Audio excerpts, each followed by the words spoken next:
Hello दोस्तों, कैसे हैं सभी। आशा करता हूँ आप सभी अच्छे होंगे।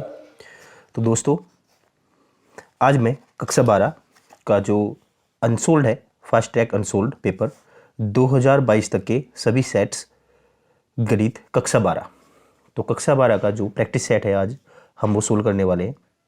इसके अंदर जितने भी प्रीवियस ईयर के पेपर हो चुके हैं उसके सारे सेट इसके अंदर हैं और हम प्रत्येक सेट को सोल्व करेंगे। ठीक है। होता क्या है कि जो अनसोल्व निकालने का फ़ायदा क्या है, फ़ायदा ये है कि जितने भी प्रीवियस ईयर के क्वेश्चन हैं, बोर्ड क्या करता है कि जो अच्छे क्वेश्चन होते हैं उन्हें बार बार क्या करता है, रिपीट करता है। जो अच्छे क्वेश्चन होते हैं उन्हें क्या करता है, बार बार रिपीट करता है और वही क्वेश्चन आपके बार बार एग्जाम में आते हैं। ठीक है। और एग्जाम में अगर क्वेश्चन आपका सेम भी नहीं आएगा तो उसकी डिजिट चेंज करके क्वेश्चन आपका वही टाइप का बन जाता है। ठीक है। तो इसलिए अनसोल्ड निकालना बहुत जरूरी है। ठीक है। तो इसके हम जितने भी सेट्स हैं सभी को सोल्व करेंगे और आज मैं इसका जो लास्ट वाला सेट है वहाँ से सोल्व करते हैं। तो जो लास्ट का जो इसका सेट है वो आज सोल्व करेंगे हम। उसका फर्स्ट क्वेश्चन देखेंगे। ठीक है।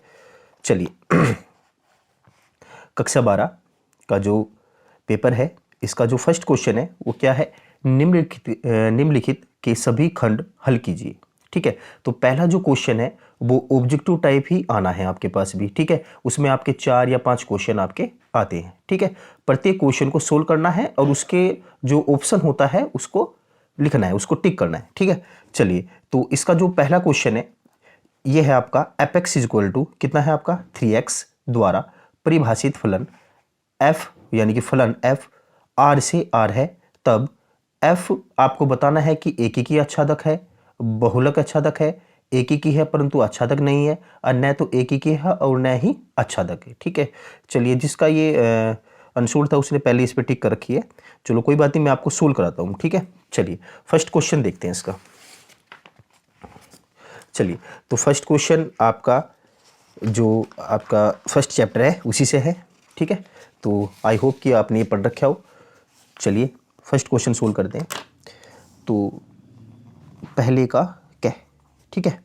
चलिए क्या कहा है इसने, इसने कहा कि फलन जो है आपका F X is equal to कितना है 3x है। फलन कितना है आपका 3x। चलिए, और फलन आर से आर में, किससे है, आर से आर में। अब आपको बताना है कि फलन आपका किस प्रकार का है। तो दोस्तों, ये क्वेश्चन आप दो तरीके से कर सकते हैं। एक तो आप इसे डायग्राम के माध्यम से समझ सकते हैं या फिर आप विदाउट डायग्राम भी इसको कर सकते हैं। चलिए, मैं पहले एकीकी चेक कर लेता हूं कि फलन आपका एकीकी है या नहीं। तो एकीकी के लिए, एकीकी के लिए आपको चेक करना है तो इसका मेथड क्या है। इसका मेथड ये है कि कैसे सोल्व करते हैं आपको क्या करना होता है कि F X one is equal to F X two लेकर चलना होता है। एफ एक्स वन बराबर एफ एक्स टू लेके आप चलते हैं। तो यदि आप एफ एक्स वन बराबर एफ एक्स टू लेके चलते हैं और आपके पास सोल्व करने के बाद एक्स वन बराबर एक्स टू आ जाए तो वह फलन क्या होता है आपका, एकीकी होता है। वह फलन क्या होता है आपका, एकीकी होता है। ठीक है। तो चलिए यही हम करेंगे। फलन क्या है आपका 3x, तो एफ एक्स वन यानी कितना भाई, ये हो जाएगा 3x1 बराबर 3x2। कितना हो जाएगा, 3x1 बराबर 3x2। अब 3 से आपका 3 चला जाएगा तो आपके पास आया कितना, x1 बराबर x2। कितना आया आपके पास, x1 बराबर x2।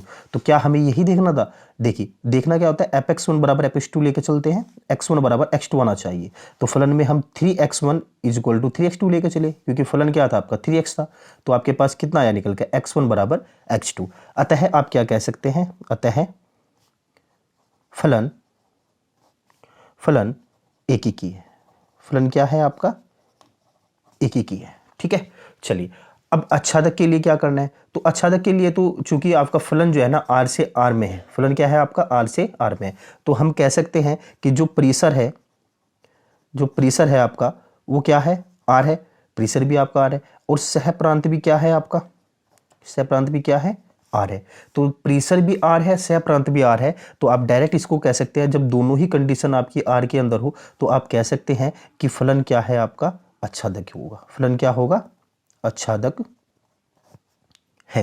फलन आच्छादक है। ठीक है।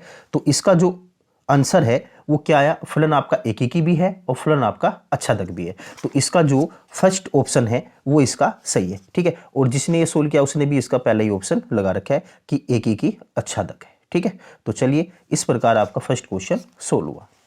चलिए सेकंड क्वेश्चन देखते हैं। सेकंड क्वेश्चन है आपका, बर्फ का गोला एक समान दर से पिघलता है। बर्फ का गोला एक समान दर से पिघलता है। गोले की त्रिज्या 5 सेंटीमीटर होने पर गोले के आयतन की परिवर्तन की दर, गोले के आयतन में परिवर्तन की दर इसकी त्रिज्या के सापेक्ष ज्ञात कीजिए। तो आपको क्या निकालना है, गोले के आयतन में परिवर्तन की दर आपको निकालना है, ठीक है। चलिए इस क्वेश्चन को कैसे सोल्व करेंगे, अच्छा क्वेश्चन है, ठीक है। चलिए क्या कहा है उसने कहा बर्फ का एक गोला एक समान दर से पिघलता है। देखिए किसकी बात कर रहा है, आपका सेकंड क्वेश्चन है, तो किसकी बात कर रहा है, गोले की बात कर रहा है। किसकी बात कर रहा है, गोले की। तो गोले की बात कर रहा है तो सीधी सी बात है, इसमें आपकी आर होगी यानी कि त्रिज्या होगी, रेडियस, ठीक है। तो हम मान लेते हैं यहाँ पे माना गोले की त्रिज्या क्या है, आर है। गोले की त्रिज्या क्या है, आर है। तो जब गोले की त्रिज्या आर है तो गोले का जो आयतन होगा, गोले का आयतन क्या होगा दोस्तों, 4/3 पाई आर की पावर 3। कितना होगा, 4/3 पाई आर की 3, यानी कि v बराबर हो गया आपके पास 4/3 पाई आर क्यूब, ठीक है। तो आपको क्या करना है, आर के सापेक्ष अवकलन करना है। क्या करना है, आर के सापेक्ष अवकलन करने पर, आर के सापेक्ष अवकलन करने पर, तो अवकलन तो आपको आता ही होगा। तो कैसे करते हैं, dv/dr इज इक्वल टू कितना आपका 4/3 पाई, ये क्या है, अचर राशि है तो बाहर रहेगी। तो अवकलन किसका होगा, d/dr किसका, r की पावर 3 का। तो कितना हो जाएगा, ये हो जाएगा आपका 4/3 पाई, और r की पावर 3 का यदि करेंगे तो कितना हो जाएगा 3r²। कितना हो जाएगा 3r², और 3 से आपका 3 चला जाएगा तो आपके पास कितना आ गया 4 पाई r²। कितना आ गया 4 पाई r²। अब क्वेश्चन में चेक करना है कि क्या उसने r की वैल्यू दे रखी है। तो r की वैल्यू कितनी दे रखी है उसने, 5 सेंटीमीटर। कितनी दी है, 5 सेंटीमीटर। तो रख दीजिए इसमें। जब इसमें आप रखेंगे तो हो जाएगा 4 पाई 5 की पावर 2। तो कितना हो जाएगा 5 5 25, 5 का स्क्वायर करेंगे तो कितना होगा 5 5 25, और 25 चौका कितना आपका 100, 25 चौका 100। तो 100 घन सेंटीमीटर पर सेकंड, ठीक है। तो दोस्तों इसका जो आंसर आपके पास आया है वो कितना आया है, 100 घन सेंटीमीटर पर सेकंड, ठीक है। तो देखते हैं कि आपका ऑप्शन इसमें है क्या। तो इसमें ऑलरेडी इसने टिक कर रखा है 100 पाई घन, सॉरी हमसे पाई छूट गया यहाँ पे, ये पाई है आपका, 100 पाई घन सेंटीमीटर पर सेकंड, ये इसका करेक्ट आंसर है। चलिए तो इस प्रकार जो इसका क्वेश्चन नंबर सेकंड है वो आपका हो गया, ठीक है। अब क्वेश्चन नंबर थर्ड पे आते हैं।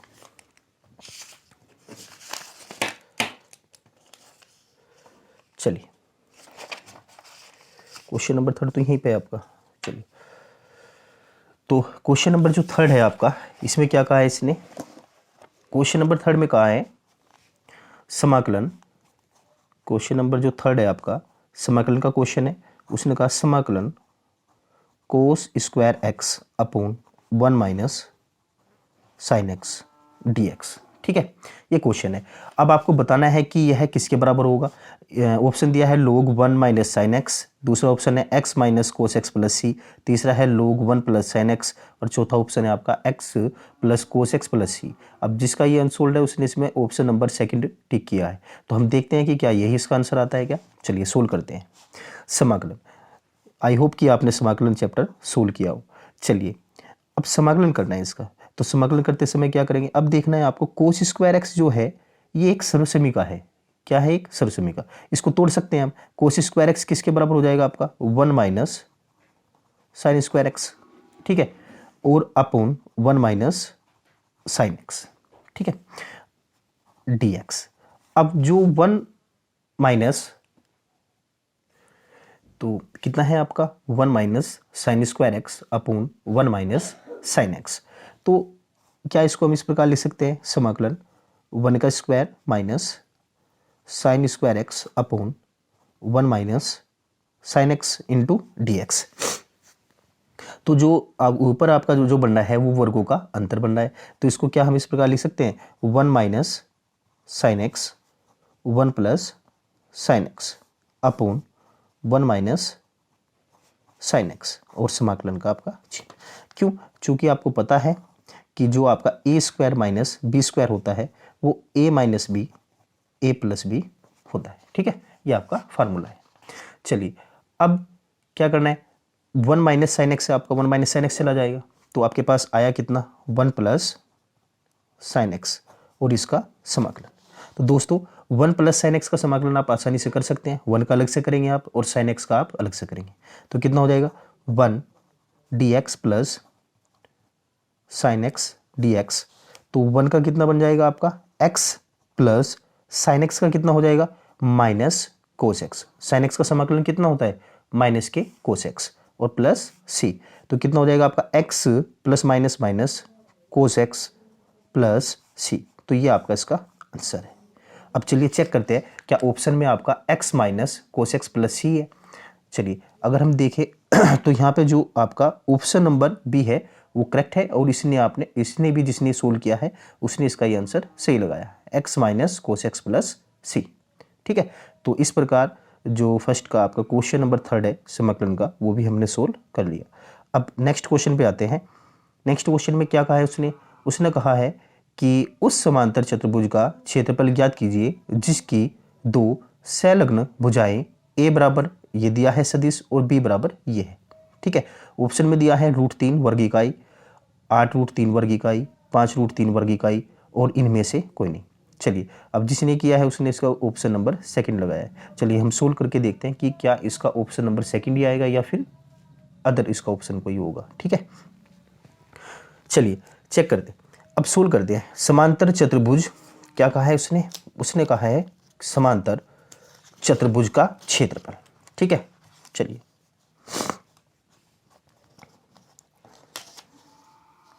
तो a बराबर दिया है, a बराबर कितना है आपका i plus 2j plus 3k, कितना है i plus 2j plus 3k और b बराबर कितना है, b बराबर है आपका 3i minus 2j plus k। ठीक है, ये आपका b बराबर है। तो आपको समांतर चतुर्भुज का क्षेत्रफल निकालना है। तो दोस्तों आपको पता ही होगा समांतर चतुर्भुज का क्षेत्रफल क्या होता है, समांतर चतुर्भुज का जो क्षेत्रफल है अगर सदिश में आप निकालेंगे तो इसका क्षेत्रफल होता है आपका मापांक a क्रॉस b का। किसका मापांक निकालना है आपको, a क्रॉस b का मापांक निकालना है। तो a क्रॉस b का यदि आपको मापांक निकालना है तो इसके पहले आपको क्या करना पड़ेगा, a क्रॉस b निकालना पड़ेगा। जितना a क्रॉस b आएगा उसका फिर आपको मापांक निकालना है। तो a क्रॉस b कैसे निकालेंगे, a क्रॉस b आपका सारणी से निकलता है। किससे निकलता है, सारणी से। तो सारणी से निकालेंगे तो i j k और पहले वाले सदिश के मल्टीपल क्या है, i का मल्टीपल है आपका 1, j का है 2, k का कितना है आपका 3। दूसरे वाले में आएंगे तो i का कितना है 3, j का कितना है आपका -2 और k का कितना है आपका 1। ठीक है, चलिए अब सारणी से इसको सोल्व करते हैं। तो कैसे सोल्व करते हैं, ये हो जाएगा आपका i बाहर, इस वाली को छोड़ देंगे, इस वाली पंक्ति को छोड़ देंगे तो कितना आ जाएगा आपका, इस वाले कॉलम को छोड़ेंगे, इस वाली पंक्ति को छोड़ना है आपको, तो कितना आएगा 2 एकम 2, फिर 3 दूनी 6, माइनस का 6 आ गया, एक फार्मूले का होता है तो माइनस माइनस प्लस के 6। ठीक है, माइनस j, तो इस वाले कॉलम को छोड़ना है और आपको इस वाली पंक्ति को छोड़ना है। तो 1 की गुना 1 में करेंगे कितना आ जाएगा आपका 1 और 3 की गुना 3 में करेंगे 3 तिया 9, तो माइनस के 9 प्लस k। तो k के लिए इस वाले कॉलम को छोड़ना है, लास्ट वाला जिसमें ये है आपका, और इस वाली पंक्ति को छोड़ना है। तो 1 की गुना -2 में करेंगे कितना आएगा माइनस के 2 और 3 की गुना 2 में करेंगे कितना आ जाएगा आपका 3 दूनी 6, तो माइनस के 6। तो अगर टोटल हम इसको सोल्व करें तो आ जाएगा 6 2 8, 8i कितना आ जाएगा 8i 9 में से ये गया माइनस के 8, माइनस माइनस प्लस हो जाएगा 8j,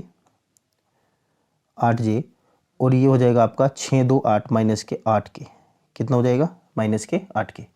अब समांतर चतुर्भुज का क्षेत्रफल होता है एक रोस बी का मापांक, तो आपको क्या निकालना है यहाँ पे निकालना आपको एक रोस बी का मापांक। तो मापांक कैसे निकालते हैं वो आपको पता ही होगा। ऐसे करते हैं कि ए का स्क्वायर यानी कि 8 का स्क्वायर प्लस बी का स्क्वायर यानी कि यहाँ भी 8 का स्क्वायर, और प्लस कितना आपका माइनस 8 का स्क्वायर यानी कि सी का स्क्वायर, और इसका पूरे का रूट। ठीक है, अब यहाँ पे इसको यदि आप सोल्व करें तो 8 का स्क्वायर हो जाएगा 64, प्लस इस 8 का स्क्वायर भी कितना हो जाएगा 64, और माइनस 8 का स्क्वायर करेंगे तो ये भी कितना हो जाएगा आपका प्लस के 64, कितना हो जाएगा आपका प्लस के 64, और इसका स्क्वायर रूट। तो दोस्तों या तो आप इन तीनों को जोड़ लीजिए और फिर उसका स्क्वायर रूट निकालिए, या फिर आप ऐसे भी कर सकते हैं 1 2 3, कितने 64 है इसके अंदर 3 है, 3 गुना 64 और इसका स्क्वायर रूट। तो 64 में से कितना निकल जाएगा बाहर आपका 8, तो आ जाएगा 8√3 वर्ग इकाई, कितना आ जाएगा 8√3 वर्ग इकाई। अब चेक करिए आप कि ऑप्शन में क्या ये 8√3 वर्ग इकाई दे रखा है या नहीं। तो चलिए अगर हम चेक करें तो इसका ऑप्शन नंबर बी 8√3 वर्ग इकाई है। ठीक है, तो इस प्रकार इसका जो चौथा क्वेश्चन है आपका वो भी हमने सोल्व कर लिया। चलिए पांचवें क्वेश्चन पे चलते हैं। इस क्वेश्चन का लास्ट क्वेश्चन जो है उसको देखते हैं।